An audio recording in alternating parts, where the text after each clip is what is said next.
So, congratulations sa Kim Pao. Actually, nandito ngayon si Pao eh.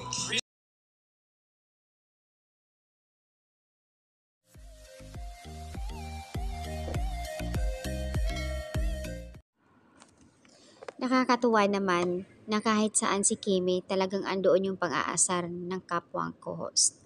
Like sa Showtime, mabubuking talaga doon dahil nga talagang walang tigil ang pang-aasar nila panunokso kay Kemcho.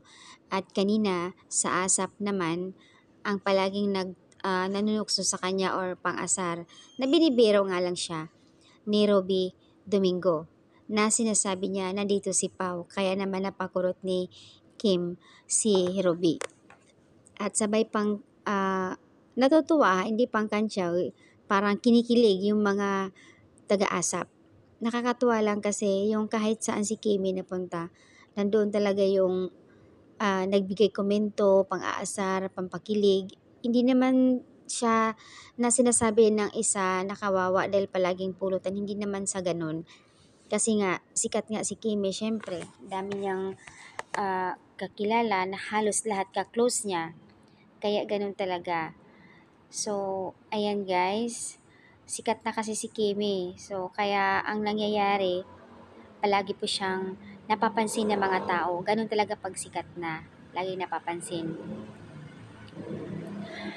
Okay lang yan mga sis. Ang importante masaya tayo kahit tutuksohin, kahit bibiruin pa si Kim.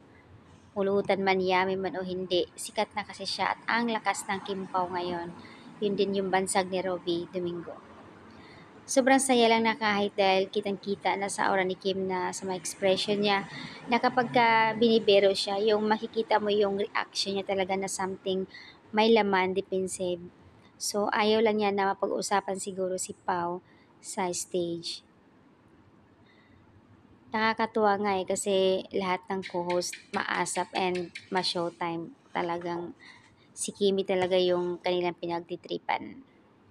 Wali lusot kahit sa asap, di ba?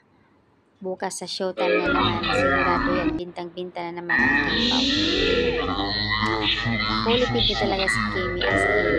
Ikaw na talaga Kim, sobrang speechless ang mga fans sa'yo. Ang galing-galing mo.